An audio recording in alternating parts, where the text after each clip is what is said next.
할렐루야. 우리 성경 암송하심으로 새벽 기도회를 시작하겠습니다.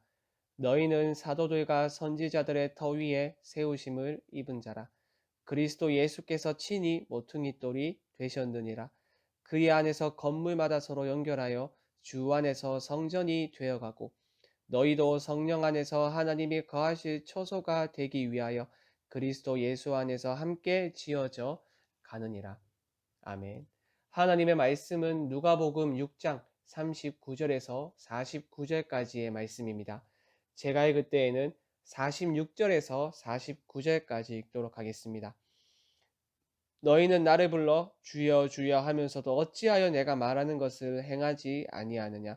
내게 나와 내 말을 듣고 행하는 자마다 누구와 같은 것을 너희에게 보이리라.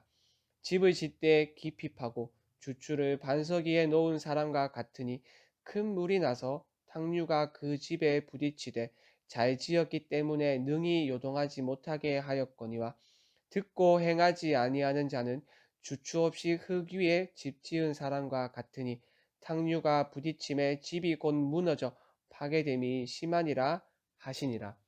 아멘. 계속해서 제자들을 향한 예수님의 가르침을 살펴보고 있습니다. 오늘 본문을 끝으로 주님의 가르침은 끝이 나는데요. 오늘 본문을 통해서 우리는 주님을 따르는 제자의 세 가지 특징을 알 수 있습니다. 그 첫 번째는 눈이 밝은 제자입니다. 우리가 읽진 않았지만 41절과 42절의 말씀을 한번 보시죠. 어찌하여 형제의 눈 속에 있는 티는 보고 내 눈 속에 있는 들보는 깨닫지 못하느냐? 너는 내 눈 속에 있는 들보를 보지 못하면서 어찌하여 형제에게 말하기를 형제여 나로 내 눈 속에 있는 티를 빼게 하라 할 수 있느냐? 외식하는 자여 먼저 내 눈 속에서 들보를 빼라. 그 후에야 내가 밝히 보고 형제의 눈 속에 있는 티를 빼리라. 주님은 다른 사람들의 문제를 찾아내고 비판하면서도 정작 자신의 문제를 인식하지 못하는 사람들의 태도를 지적합니다.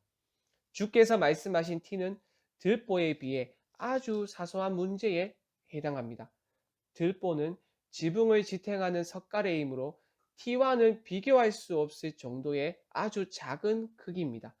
여러분, 자신이 가지고 있는 엄청난 크기의 들보는 보지 못하면서 타인이 가지고 있는 사소한 크기의 티만을 보고 지적하는 이런 사람을 뭐라 말합니까? 바로 위선자라고 부릅니다. 위선자는 자신의 내면에 더 큰 문제가 있다는 사실을 간과하고 타인의 사소한 문제를 마치 들보처럼 크게 생각합니다. 위선자는 자신이 가지고 있는 엄청난 크기의 문제를 보지 못할 정도로 눈이 어두워진 사람, 즉 영적 맹인입니다. 하지만 여러분, 참된 주님의 제자는 다릅니다. 영적으로 눈이 밝아진 사람이 바로 주님의 제자입니다. 그래서 세상의 관점으로 자신을 보고 타인을 보는 것이 아니라 예수님의 관점으로 판단하고 평가하는 사람이 바로 주님의 제자입니다. 자비로운 눈, 그러나 정의와 공의를 사랑하는 눈, 긍휼의 눈으로 우리 자신과 타인을 바라봅니다. 자신에게는 관대하되 타인에게는 엄격한 이중적인 외식의 삶에서 떠난 자가 바로 주님의 제자입니다. 타인의 티를 주목하지 않고 자신의 들보에 먼저 주목하며 하나님의 자비와 용서가 자신에게 먼저 필요하다는 것을 깨닫습니다. 이런 사람이 바로 눈이 밝은 제자, 주님의 제자입니다. 주님을 따르는 제자의 그 두 번째 특징은 선한 열매를 맺는 제자입니다. 43절에서 45절의 말씀을 보시죠. 못된 열매 맺는 좋은 나무가 없고 또 좋은 열매 맺는 못된 나무가 없느니라. 나무는 각각 그 열매로 아나니 가시나무에서 무화과를 또는 찔레에서 포도를 따지 못하느니라. 선한 사람은 마음에 쌓은 선에서 선을 내고 악한 자는 그 쌓은 악에서 악을 내나니 이는 마음에 가득한 것을 입으로 말함이니라. 좋은 나무에서 나쁜 열매가 맺히지 않듯이 나쁜 나무에서 좋은 열매는 맺히지 않습니다. 나무가 열매를 결정하되 열매가 나무를 결정하지 않습니다. 바로 나무의 종류는 반드시 그 열매로 드러납니다.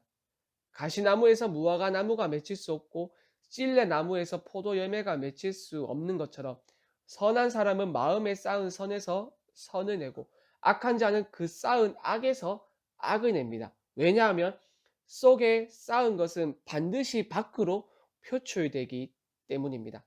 마음은 우물과 같아서 마음에 악이 쌓이면 악이 나오고 선이 쌓이면 선이 흘러나오게 됩니다. 그렇다면 사람의 마음이 악으로 가득한지 아니면 선으로 가득한지는 무엇을 보면 알 수 있을까요? 바로 입으로 나오는 그 언어를 보면 알 수 있습니다. 그래서 45절 마지막을 보시면 이렇게 말하죠. 마음에 가득한 것을 입으로 말함이니라. 열매를 보고 나무를 알 수 있듯이 한 사람의 언어를 보면 그 사람이 예수께 속한 사람인지 아니면 세상에 속한 사람인지 알 수 있습니다. 그렇다면 어떤 언어가 입에서 나와야 예수께 속한 사람일까요?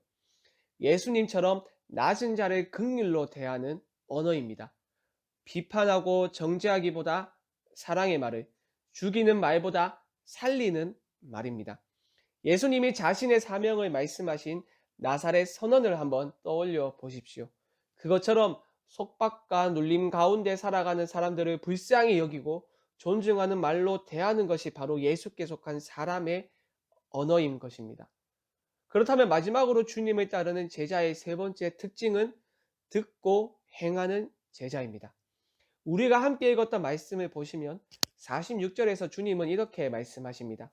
너희는 나를 불러 주여 주여 하면서도 어찌하여 내가 말하는 것을 행하지 아니하느냐. 주님은 삶으로 실천하지 않는 언어의 문제를 지적하십니다.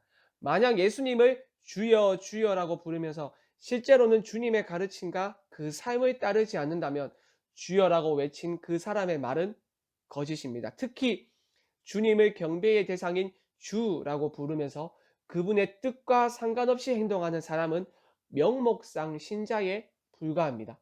주님의 참된 제자는 주님께 나아와 주님의 가르침을 듣고 행하는 사람입니다. 이 세 가지 요소 중 하나라도 빠져 있다면, 특히 행함이 없다면 그는 참된 제자가 아닙니다. 이런 사람은 온갖 아름다운 언어로 주님의 이름을 부른다고 한들 주추 없이 흙 위에 집 지은 사람과 같아서 고난이 닥쳐오면 금방 무너져 파괴됩니다. 하지만 행함이 있는 사람은 주추를 반석 위에 놓은 사람과 같아서 고난이 닥쳐온다 한들 요동하지 않고 굳건히 서 있을 수 있습니다. 사랑하는 여러분, 오늘 말씀을 통하여 여러분의 신앙을 점검해 보시길 바랍니다. 여러분은 눈이 밝은 제자입니까?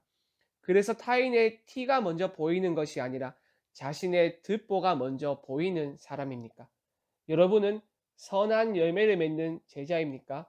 특히 여러분의 언어는 낮은 자를 긍휼로 대하는 언어이며 정죄의 언어가 아닌 사랑의 언어, 살리는 언어입니까? 마지막으로 여러분은 행함이 있는 제자입니까? 아니면 듣고 고백만 하는 무늬만 제자입니까?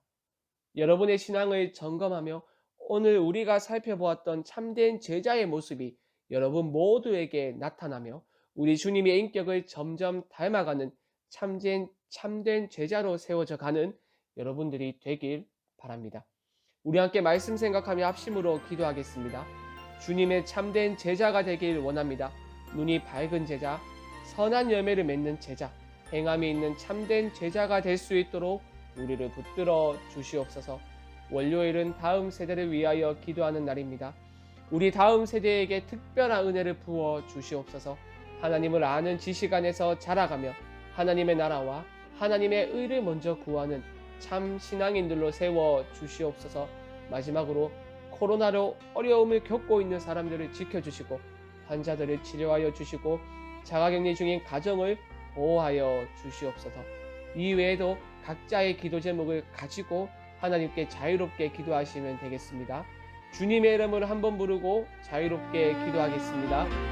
주여